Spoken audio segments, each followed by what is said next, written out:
اللهم صل على سيدنا محمد یا رب صل وسلم. بسم اللہ الرحمن الرحیم. سورہ یونس کا رکوع نمبر 5 اور 11ویں پارے کا رکوع نمبر 10 آج میں اسٹارٹ کروں گا انشاءاللہ. بسم اللہ الرحمن الرحیم. سب سے پہلے اس کا لفظی ترجمہ مختصر گرامر کے ساتھ، پھر انشاءاللہ اس کی تفسیر. اعوذ باللہ من الشیطان الرجیم. بسم اللہ الرحمن الرحیم. وَإِن كَذَّبُوكَ، اور اگر کذبو، کذب یکذب تکذیباً، سبح یسبح کی طرح تکذیب کرنا، جھٹلانا، اور اگر یہ آپ کو جھٹلائیں، فقل، تو اے نبی آپ کہہ دیجئے، لی عملی، میرے لیے میرا عمل، وَلَكُمْ عَمَلُكُمْ، اور تمہارے لیے تمہارا عمل، انتم بریئون، تم بری ہو، دستبردار ہو، مما اعمل، مما اصل میں تھا من ما، اس چیز سے دستبردار ہو، اعملو جو عمل میں کر رہا ہوں، وَأَنَا بَرِيءٌ، اور میں بھی بری اس ذمہ ہوں، مما تعملون، ان اعمال سے جو تم کر رہے ہو. وَمِنْهُمْ، اور ان میں سے بعض ایسے ہیں، مَن يَسْتَمِعُونَ، ایک ہوتا ہے سمع یسمعو، اس کا معنی ہے سننا، ایک ہوتا ہے استماع یستمعو، کان لگا کے سننا. وَمِنْهُمْ مَن يَسْتَمِعُونَ إِلَيْكَ، اور ان میں سے بعض ایسے ہیں جو بڑے غور سے کان لگا کر سن رہے ہوتے ہیں آپ کو. لیکن کیا ہے، أَفَأَنْتَ، تو کیا آپ تسمع الصم، بہرے کو سنا سکتے ہیں، وَلَوْ كَانُوا لَا يَعْقِلُونَ، جبکہ وہ بہرے عقل بھی نہ رکھتے ہوں. وَمِنْهُمْ، اور ان میں سے بعض ایسے ہیں، مَن يَنظُرُ إِلَيْكَ، جو آپ کی طرف دیکھ رہے ہوتے ہیں. أَفَأَنْتَ، تو کیا آپ تَهْدِي الْعُمْيَ، نابینا لوگوں کو سیدھا راستہ دکھا سکتے ہیں، وَلَوْ كَانُوا لَا يُبْصِرُونَ، جبکہ ان نابینا لوگوں میں بصیرت بھی نہ ہو. ابصر یبصر بصارا، بصیرت والا ہونا، وہ بصیرت بھی نہ ان میں. ان اللہ، بے شک اللہ تعالی، لا یظلم الناس شیئا، لوگوں پر ذرا بھی ظلم نہیں کرتا، ولکن الناس، لیکن لوگ جو ہیں، انفسہم یظلمون، اپنی جانوں پر خود ظلم کر رہے ہوتے ہیں. ویوم یحشرہم، اور جس دن اللہ ان سب کو جمع کرے گا، کأن لم یلبثوا، گویا کہ یہ لوگ ٹھہرے ہی نہیں تھے. لبث یلبث لبثاً، ٹھہرنا، لم یلبثوا ٹھہرے ہی نہیں، کأن کا معنی گویا کہ یہ لوگ ٹھہرے ہی نہیں تھے یعنی دنیا میں، الا ساعۃ من النہار، مگر ایک گھڑی دن میں سے.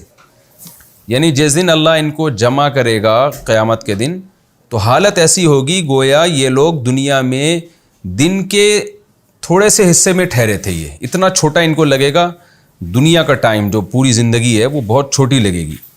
یتعارفون بینہم، اور پہچان رہے ہوں گے آپس میں ایک دوسرے کو، بینہم آپس میں، تعارف یعنی سب کو ایک دوسرے کا تعارف ہوگا، جانتے ہوں گے، یعنی جو دنیا میں ایک دوسرے کو جانتے ہوں گے تو آخرت میں بھی. قد خسر الذین، تحقیق خسارے والے ہو گئے، الذین، وہ لوگ، کذبوا بلقاء اللہ، جنہوں نے اللہ کی ملاقات کو جھٹلایا تھا، وما کانوا مہتدین، اور وہ ہوئے ہی نہیں ہدایت یافتہ.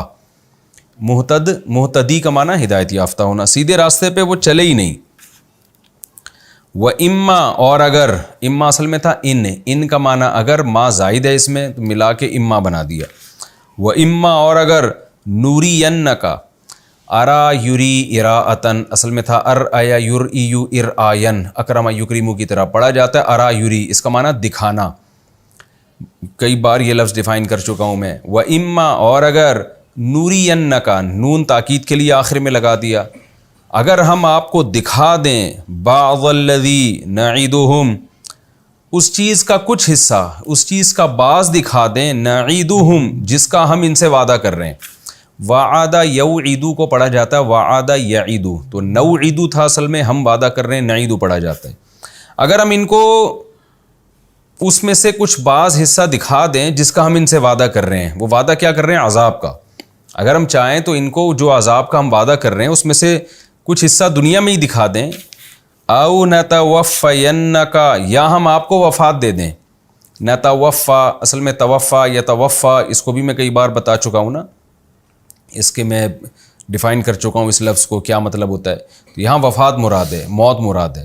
او نتوفا، ینکا نون تاکید کے لیے، اصل میں تھا نتوفیو، او نتوفینکا یا ہم آپ کو وفات دے دیں، فإلینا مرجعہم تو ان سب نے لوٹنا ہماری ہی طرف ہے، ثم اللہ پھر اللہ تعالیٰ شہید گواہ ہوگا، علی ما یفعلون ان تمام اعمال پر جو یہ لوگ کر رہے ہیں، یعنی پھر اللہ تعالیٰ گواہ ہے ان تمام اعمال پر جو یہ لوگ کر رہے ہیں۔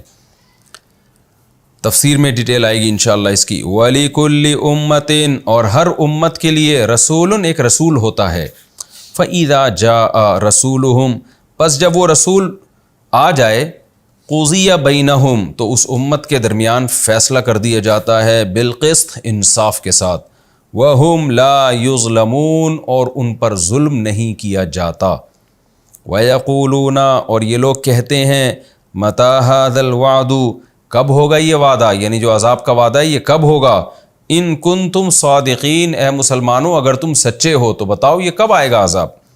قل اے نبی آپ ان سے کہہ دیجئے لا املک لنفسی ضرا ولا نفعا کہ میں اپنی جان کے لیے نہ کسی نفع کا مالک، ضرر کا مالک ہوں اور نہ کسی نفع کا، یعنی نہ کسی نقصان کا مالک ہوں نہ کسی فائدے کا، الا ما شاء اللہ ہاں جو اللہ چاہے۔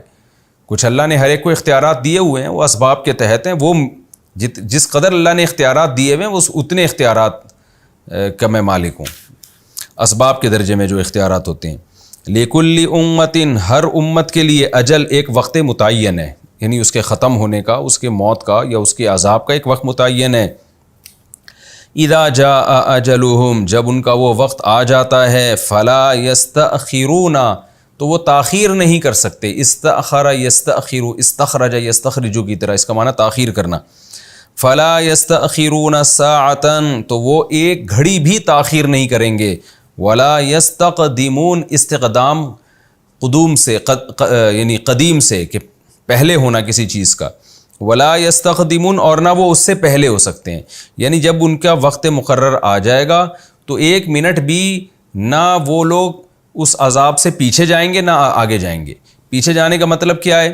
یہ بھی نہیں ہو سکتا کہ عذاب بعد میں آئے اور وہ پہلے ہی مر جائیں، یعنی ٹائم سے پہلے ہی ان کی موت واقع ہو جائے، یہ بھی نہیں ہوگا، اور یہ بھی نہیں ہو سکتا کہ ٹائم آ جائے مگر وہ ڈیلے ہو جائیں، کچھ بھی نہیں ہو سکتا۔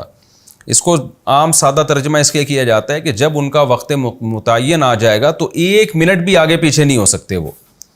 قل ارأیتم اے نبی آپ ان سے کہہ دیجئے قل ارأیتم تم بتاؤ تو صحیح، میں نے عرض کیا نا ارأیتم کا لفظی ترجمہ تو ہے آ کا معنی کیا، رأیتم کا معنی تم نے دیکھا، ضربتم کی طرح، لیکن اس کا یہ پورا جملہ مل کے یہ جو معنی دیتا ہے نا یہ مفہوم بنتا ہے کہ تم بتاؤ تو صحیح، کیا تم نے دیکھا، یعنی تم یہ بات جانتے ہو تو ذرا اس کے بارے میں بتاؤ تو صحیح۔ تو یہ بعض الفاظ ایسے ہوتے ہیں نا کہ الگ الگ لیں گے تو الگ الگ معنی بنتا ہے، لیکن جب ملائیں گے تو پھر ایک الگ معنی بن جاتا ہے، یہ ہر زبان میں ایسا ہوتا ہے۔ قل ارأیتم اے نبی ان سے کہہ دیجئے ذرا بتاؤ تو صحیح، ان اتاکم عذابہ اگر آ جائے تمہارے پاس اس اللہ کا عذاب، بیاتن رات کے وقت میں، بات یبیتو بیتوتتن ضرب یضربو کی طرح رات گزارنا، بیت کمرے کو کہتے ہیں کیونکہ عام طور پر کمروں میں ہی رات گزاری جاتی ہے، تو بیاتن کا معنی رات کے وقت اس کا عذاب تم پر آ جائے، او نہارن یا دن میں آ جائے، ماذا کون سی چیز ہے، یستعجل منہ کہ اس چیز کی جلدی کر رہے ہیں المجرمون مجرم لوگ، یعنی اگر دن میں یا رات میں عذاب آ جائے تو بتاؤ تم کس چیز کی جلدی کر رہے ہو، یعنی یہ لوگ عذاب کی جلدی کر رہے تھے نا کہ کب آئے گا، تو اس لیے بتایا جا رہا ہے، یعنی ترجمے کے لیے یہ اتنی تفسیر ضروری ہے سمجھانا۔ وہ بار بار کہہ رہے تھے نا کہ کب عذاب آئے گا، تو اللہ کہتے ہیں اگر بتاؤ دن یا رات میں عذاب آ جائے تو پھر تم خود سوچو تم کس چیز کی جلدی کر رہے تھے، یہ جو عذاب آیا اس کی جلدی کر رہے تھے کیا تم؟ ثم کیا پھر اس وقت، اذا ما وقع جب واقع ہوگا، آمنتم بھی اس وقت تم اسے عذاب پر ایمان لے کر آؤ گے، آل آنا اب لائے ہو، آل آنا کا مطلب کیا اب، جیسے فرعون جب غرق ہوا نا تو قرآن نے کیا کہا، آل آنا کیا اب تو ایمان لے کر آ رہا ہے، فرعون نے غرق ہوتے ہوئے کہا تھا نا میں ایمان لایا، تو آل آنا کا مطلب کیا ہوتا ہے، کیا اب، آل اصل میں تھا ال آنا، الآن کا معنی ہوتا ہے ابھی، اور اس سے پہلے آ لگ جائے تو آ کا معنی ہوتا ہے کیا. تو اصل میں لفظ یہ تھا الآنا، لیکن دو حمزہ اکٹھی ہو گئی نا تو دوسری کو الف سے بدل دیتے ہیں، تو الآنا کو پڑھا جاتا ہے آل آنا، کیا اب. یہ ترجمہ ہوگا آل آنا، کیا ابھی مان لا رہے ہو. وقد کنتم بہ تستعجلون، حالانکہ تم تھے بہ اس کے بارے میں تستعجلون جلدی کرنے والے. یعنی تستعجلون بہ، تم اس عذاب کی پہلے جلدی کر رہے تھے، اور جب آ گیا تو کیا بھی مان لے کر آ رہے ہو تم. ثم قیل، پھر کہا جائے گا للذین ظلموا، ان لوگوں سے جو ظالم ہیں، ذوقوا عذاب الخلد، چکھو ہمیشگی کا عذاب. هل تجزون الا بما کنتم تکسبون، نہیں بدلہ دیا جا رہے تم مگر انہی اعمال کا، کنتم تکسبون جو تم کمایا کرتے تھے. وَيَسْتَنْبِئُونَكَ، اور یہ آپ سے خبر طلب کرتے ہیں. نبا کہتے ہیں خبر کو نا، عن النبأ العظیم نہیں عما یتساءلون میں. اور استنبأ باب سین تا شروع میں لگ گیا نا تو اس کا معنی خبر طلب کرنا. وَيَسْتَنْبِئُونَكَ، یہ آپ سے خبر طلب کرتے ہیں، یہ آپ سے پوچھتے ہیں. کیا پوچھتے ہیں؟ احق ہو، کیا وہ عذاب برحق ہے، واقعی آئے گا. قل، کہہ دیجئے، ای و ربی، ہاں میرے رب کی قسم. یہ جو ای کا لفظ ہے نا، یہ عام طور پہ قسم سے پہلے لگتا ہے اور قسم کی تاکید کے لیے استعمال ہوتا ہے. آپ نے سعودی عرب جن لوگوں کا جانا ہوا ہوگا ان لوگوں نے سنا ہوگا کہ عرب لوگ اکثر ایک لفظ استعمال کرتے ہیں آئیوا. آئیوا یہ اصل میں کیا تھا؟ ای واللہ. جب ان سے کوئی بات پوچھی جائے نا تو وہ جواب میں کہتے تھے ای واللہ. جیسے یہ ہے ای و ربی، ای کا معنی ہاں ہاں، واللہ اللہ کی قسم. تو ای و ربی، ہاں ہاں، و ربی میرے رب کی قسم. واو قسم کے معنی میں آتا ہے نا، جیسے واللہ.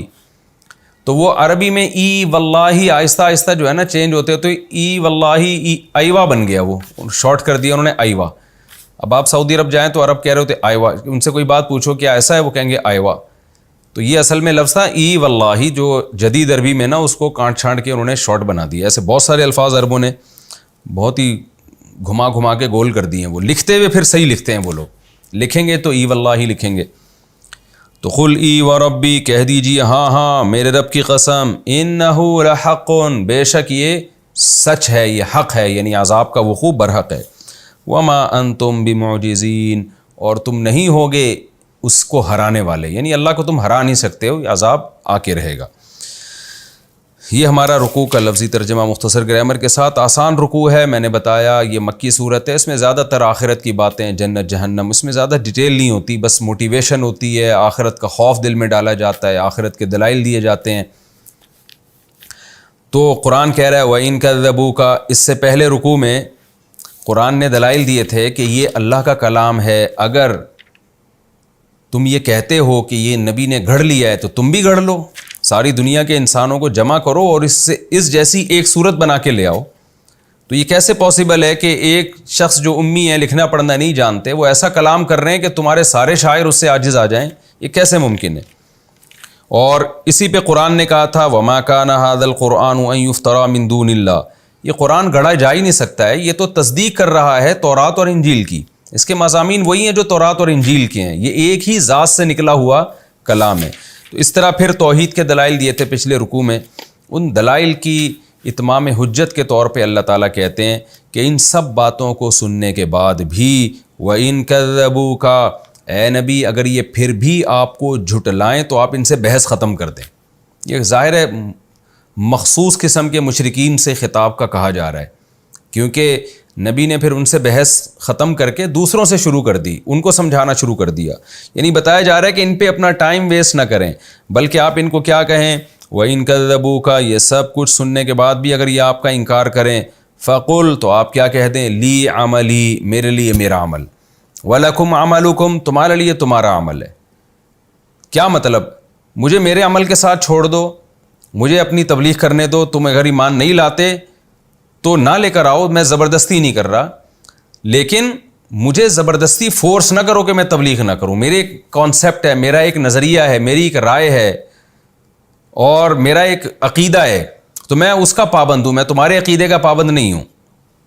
تم اگر بت پرستی کر رہے ہو تو کرتے رہو. انتم بریئون مما اعمل، جیسے میں جو عمل کر رہا ہوں تم اس سے بری ہو, تم سے نہیں سوال ہوگا اس کے بارے میں کہ محمد صلی اللہ علیہ وسلم وہ بتوں کو کیوں نہیں پوچھتے تھے, محمد صلی اللہ علیہ وسلم توحید کا پرچار کیوں کرتے تھے, تو تم اس سے بری ہو, اس کی ذمہ داری تم پر نہیں ہے.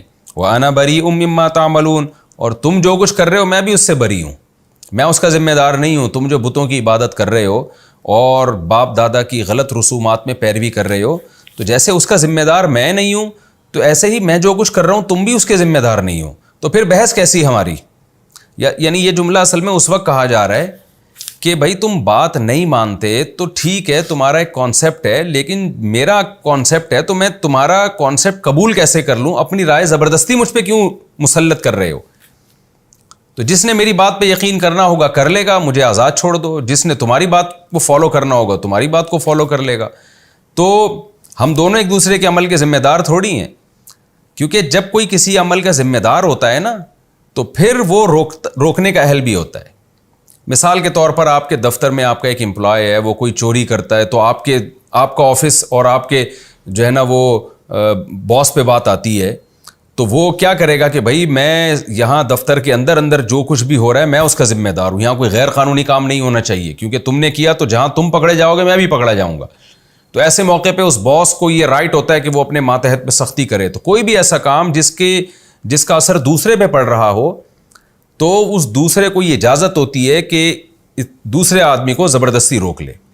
لیکن جب اثر نہیں پڑ رہا, جیسے آج بھی ہم کہتے ہیں نا بھائی ہندو اگر مندر میں جا رہا ہے, مسلمان مسجد میں جا رہا ہے, تو آپ نہ کسی کو مندر میں جانے سے روک سکتے ہیں زبردستی, نہ کسی کو مسجد میں جانے سے روک سکتے ہیں, اس لیے کہ دونوں ایک دوسرے کے عمل کے ذمہ دار تھوڑی ہیں.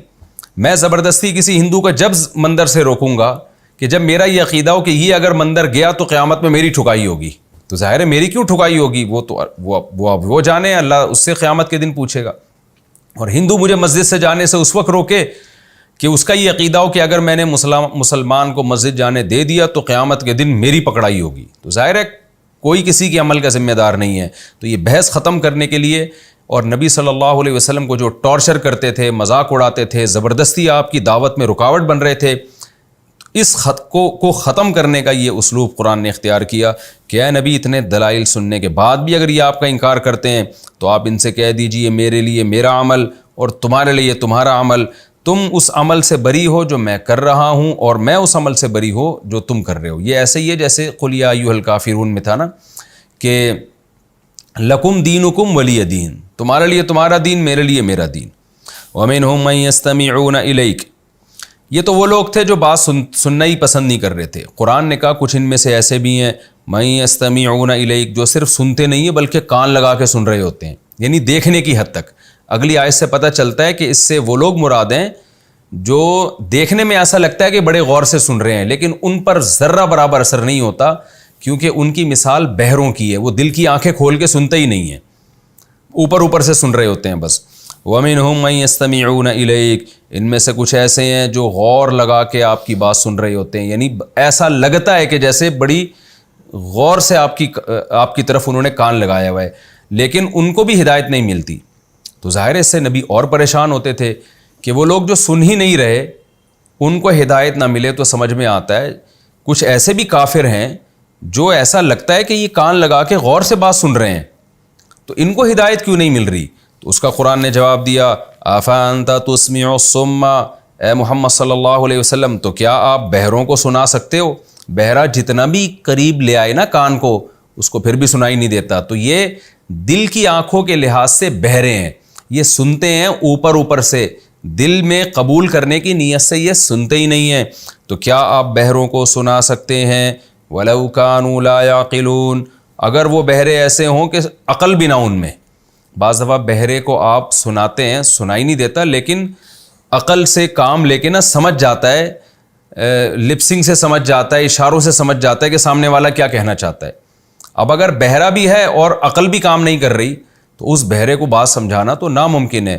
تو قرآن کہتا ہے یہ جو غیر مسلم, جو ہٹ دھرم قسم کے غیر مسلم ہیں, اے محمد صلی اللہ علیہ وسلم آپ ان کو ہدایت نہ ملنے سے پریشان نہ ہو, کیونکہ یہ ان کی مثال ان بہروں کی ہے جن بہروں میں عقل بھی نہیں ہے. تو کیا آپ بہروں کو سنا سکتے ہیں؟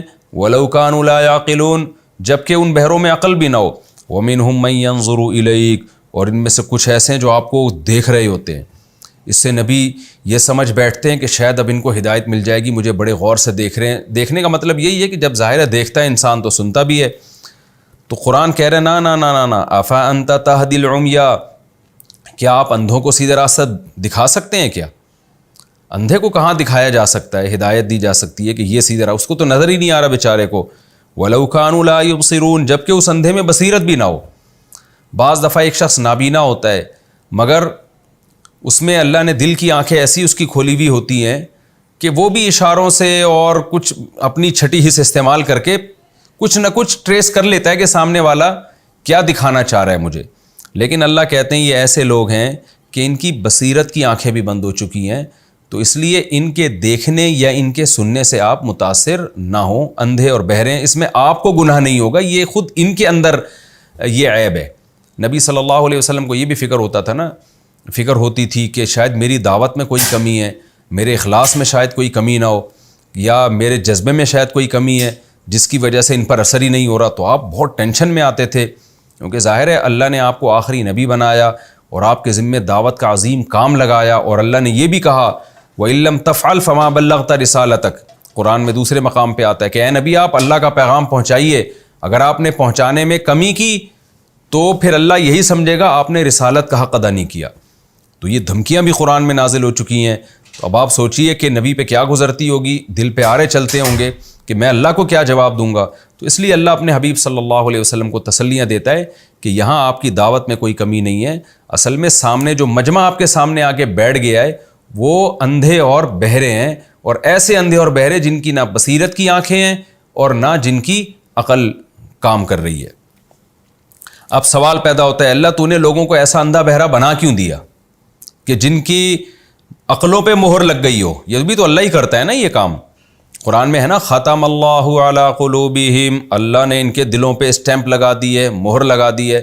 تو اللہ تو نے انسانوں میں ایسے انسان پیدا کیوں کیے جن میں سننے کی صلاحیت ہی ختم ہو گئی، عقل ہی ختم ہو گئی، دیکھنے کی صلاحیت ہی ختم ہو گئی؟ تو اس کا جواب اللہ دے رہا ہے ان اللہ لا یظلم الناس شیئا، دیکھو اللہ لوگوں پہ ذرہ برابر بھی ظلم نہیں کرتا۔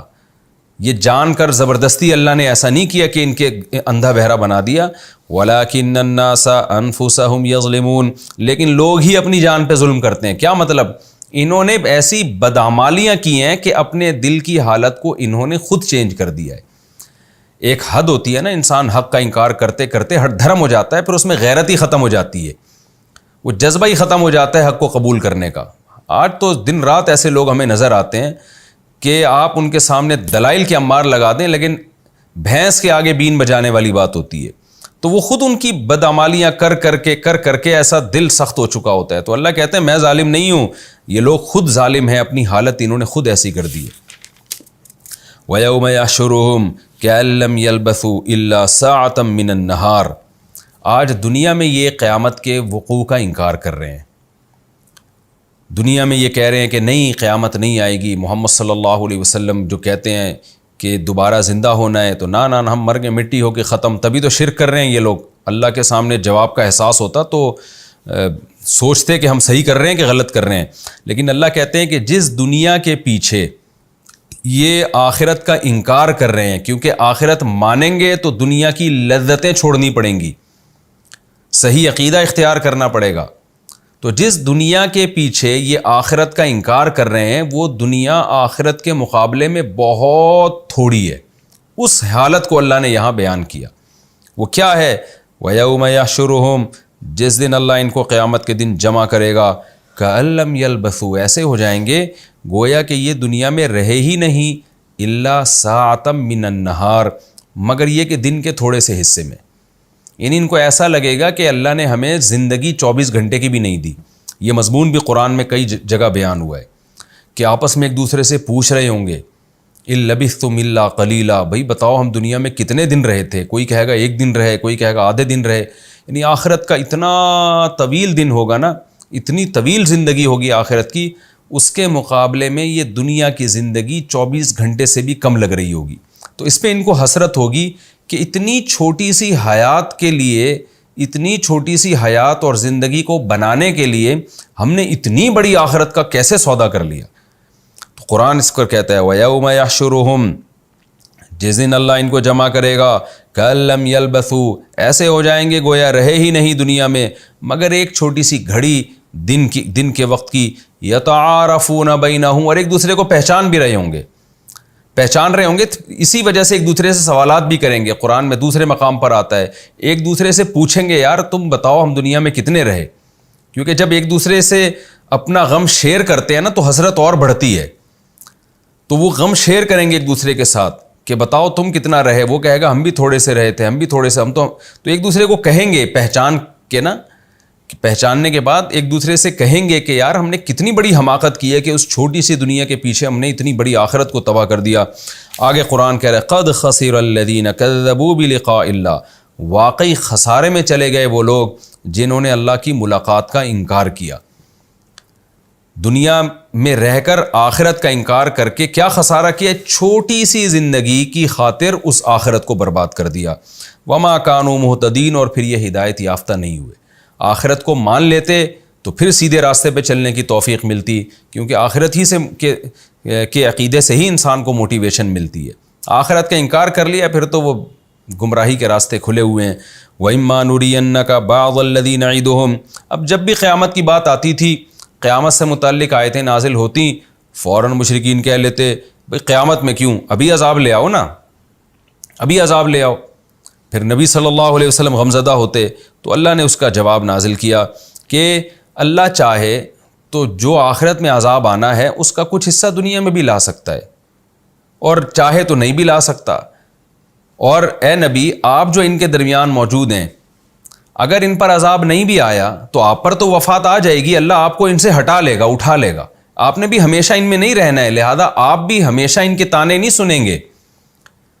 تو اس لیے یا تو اللہ تسلی آپ کو اس طرح سے دے رہا ہے کہ یہ مرے نہ مریں، آپ پر تو موت واقع ہو جائے گی نا، آپ کو اللہ ان سے جدا کر دے گا، اور یہ بھی ممکن ہے کہ اللہ آپ کی زندگی میں ان کو عذاب دے دے، تو دونوں کام آپ کی تسلی کے لیے۔ اگر ان پر عذاب آ گیا تو بھی آپ کو تسلی، کیونکہ نبی صلی اللہ علیہ وسلم جب کہتے تھے عذاب آئے گا وہ کہتے تھے کہاں ہے عذاب، لاؤ نا، تو ظاہر ہے پھر نبی صلی اللہ علیہ وسلم کو وہ جھٹلاتے تھے، اس سے آپ کو غم ہوتا تھا کہ اگر نہیں آتا عذاب تو یہ مجھے جھٹلا رہے ہیں، عذاب یعنی اور مذاق کر رہے ہیں یہ لوگ۔ تو اللہ نے کہا کہ آپ ہمیشہ ان میں نہیں رہیں گے، آپ کو بھی اللہ اٹھا لے گا، اور یعنی اللہ چاہتا تو ان کو عذاب لائے گا، اس سے بھی آپ کا سچا ہونا ثابت ہو جائے گا، اور اللہ یہ بھی کر سکتا ہے کہ عذاب نہ لے کر آئے لیکن آپ کو اٹھا لے، جب آپ کو اٹھا لے گا تو پھر آپ کو یہ طعنے سننے کو نہیں ملیں گے۔ تو دونوں کام آپ کے لیے بہتر ہیں، تو ان دونوں میں زیادہ غور کرنے کی ضرورت نہیں ہے، اصل یہ ہے کہ لوٹ کر تو انہوں نے ہمارے پاس ہی آنا ہے۔ تو اے نبی صلی اللہ علیہ وسلم آپ کی موت واقع ہو یا نہ ہو، ان پر عذاب آئے نہ آئے، انجام یہ خود اپنی آنکھوں سے قیامت کے دن دیکھ لیں گے، اس دن فتح آپ ہی کی ہوگی، اس دن آپ ان سے کہیں گے دیکھو جس عذاب کا میں وعدہ کرتا تھا پورا ہوا کہ نہیں ہوا، تو رزلٹ آپ ہی کے حق میں ہے، لہذا آپ کو غمزدہ ہونے کی کیا ضرورت ہے۔ وَإِمَّا نُرِيَنَّكَ بَعْضَ الَّذِي نَعِدُهُمْ، اگر ہم چاہیں تو اے نبی ہم دکھا دیں آپ کو وہ بعض عذاب جس کا ہم ان سے وعدہ کر رہے ہیں، ہم آپ کو زندگی میں دکھا سکتے ہیں، أَوْ نَتَوَفَّيَنَّكَ، یا ہم چاہیں تو آپ کو وفات دے کے اپنے پاس بلا سکتے ہیں، لیکن فَإِلَيْنَا مَرْجِعُهُمْ، لوٹنا ان سب نے ہماری ہی طرف ہے، ثُمَّ اللَّهُ شَهِيدٌ عَلَى مَا يَفْعَلُونَ، پھر اللہ گواہ ہے ان تمام اعمال پر جو یہ کر رہے ہیں، تو اس کے حساب سے اللہ سزا دے دے گا، تو قیامت کے دن بالآخر فتح آپ ہی کی ہوگی، آپ کے سارے دعوے سچے ثابت ہو جائیں گے، تو آپ غم نہ کریں۔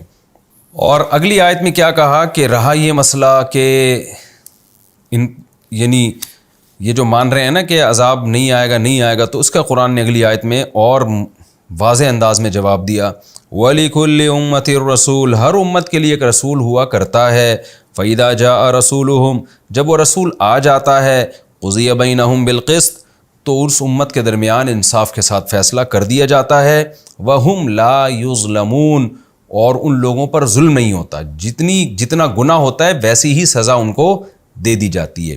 تو یہ فیصلہ ان کے درمیان جو کر دیا جاتا ہے یہ کبھی رسول کی زندگی میں ہوتا ہے، کبھی رسول کی دنیا سے جانے کے بعد ہوتا ہے۔ تو اے نبی آپ بھی تسلی رکھیے، آپ کو اللہ نے ایک امت کی طرف رسول بنا کے بھیج دیا، تو اب ان کا فیصلہ بھی اللہ کر دے گا۔ تو یہ جو کہہ رہے ہیں نا کہ فیصلہ نہیں ہوگا، ایسا نہیں ہے، اور اللہ نے کر دیا۔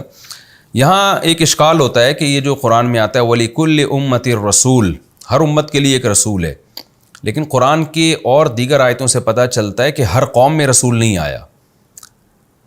قَدْ جَاءَكُمْ عَلَىٰ فَتْرَةٍ مِّنَ الرُّسُلِ، قرآن میں ہے نا کہ محمد صلی اللہ علیہ وسلم جو آئے ہیں عیسیٰ علیہ السلام کے بعد بہت وقفے کے بعد آئے ہیں، تو بیچ میں کتنی قومیں ایسے گزری ہیں جن میں رسول نہیں آیا۔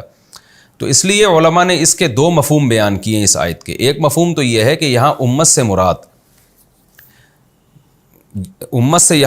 ہے کوئی مخصوص قوم مراد نہیں ہے، بلکہ بعض امتیں تو ایسی ہیں جن میں براہ راست رسول آئے، اور بعض ایسی ہیں کہ وہ رسول کے دنیا سے جانے کے بعد جو ان کی اولادیں پیدا ہوتی رہیں تو وہ بعد والے بھی اسی رسول کے پابند تھے۔ مثال کے طور پر آج کتنی ساری قومیں ہیں، امریکن بھی ایک قوم ہے، پاکستانی بھی ہیں، اور انڈین بھی ہیں، افغانی بھی ہیں، کتنی قومیں ہیں، لیکن ہم سب کے لیے محمد صلی اللہ علیہ وسلم ہے۔ حالانکہ وہ تو ہم میں نہیں آئے، لیکن کیا مطلب آنے کا کہ رسول جب 1400 سال پہلے آئے تو ان کی شریعت قیامت تک آنے والے انسانوں کے لیے، تو یہ تمام کے تمام انسان یہ ایک ہی امت ہیں، یعنی کیونکہ نبی صلی اللہ علیہ وسلم ہی کی امتی کہلائیں گے یہ سارے کے سارے۔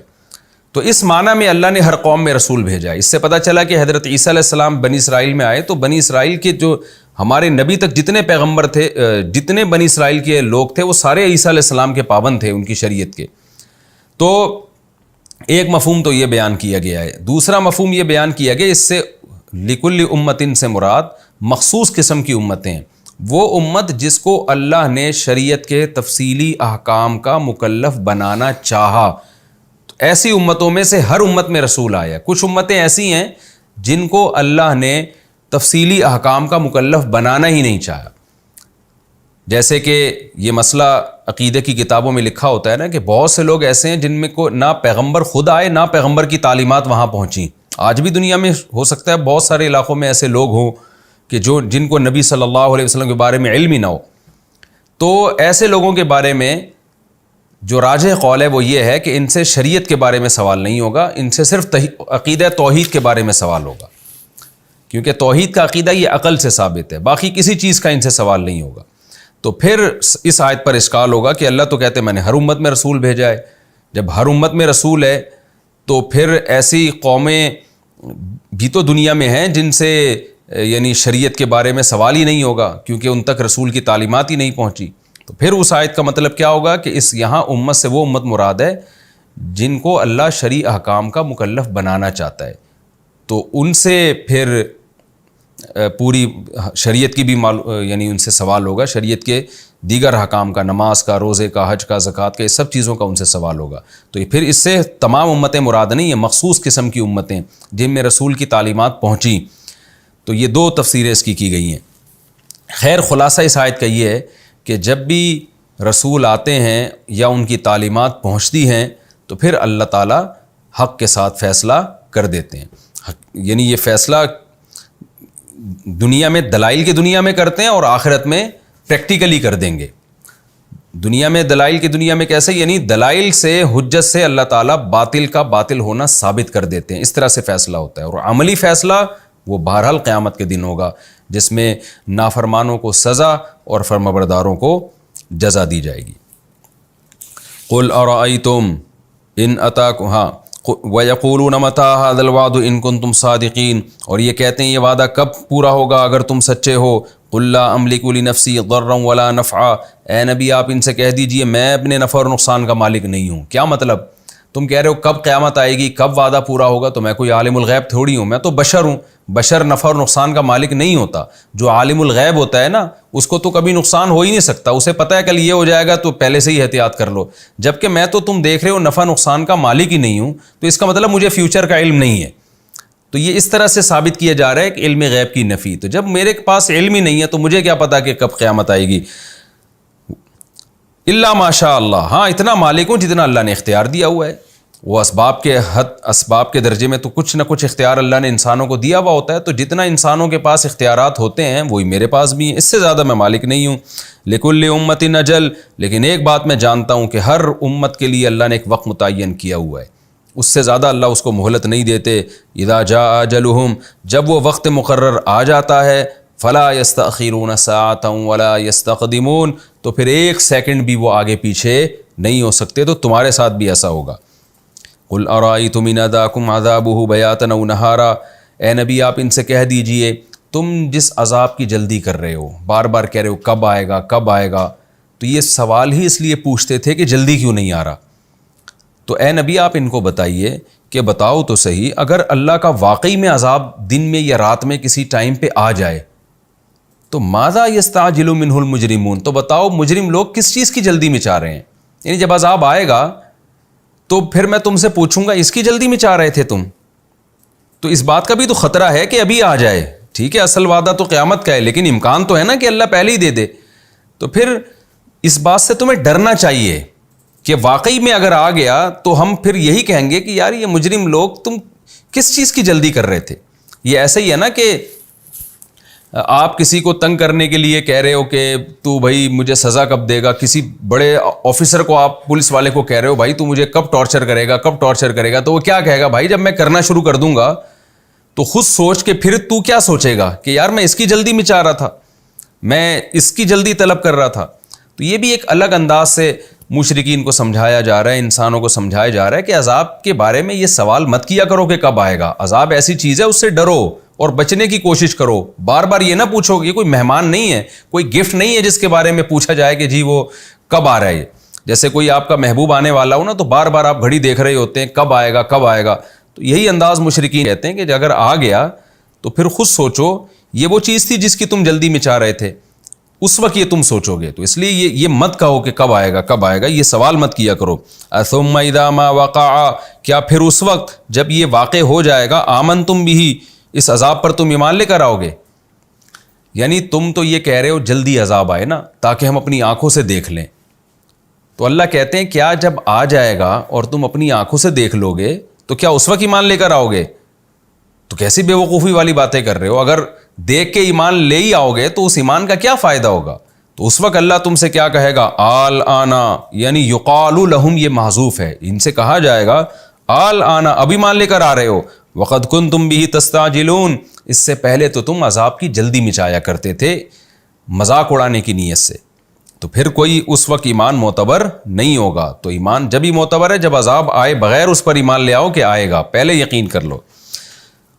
ثم قیل للذین ظلموا، پھر ظالموں سے اس وقت تو کہا جائے گا ذوقوا عذاب الخلد، اب اس ہمیشگی کے عذاب کو چکھو اور تمہیں اسی عمل کا بدلہ دیا جا رہا ہے جو تم کر رہے تھے. تو اس وقت مہلت نہیں ملے گی. اس لیے یہ سوال بار بار پوچھنا کہ کب آئے گا عذاب کب آئے گا، اس کے بجائے اس سے پہلے تیاری کر لو اس عذاب سے بچنے کی.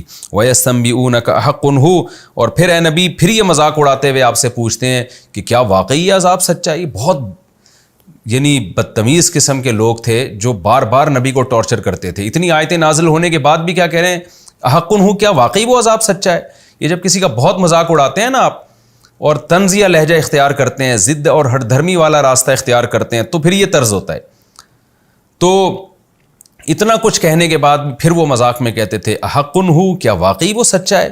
تو اے نبی آپ ان سے کہہ دیجئے ای و ربی، ہاں ہاں میرے رب کی قسم، انہ لحق، واقعی اس عذاب کا واقع ہونا سچا ہے.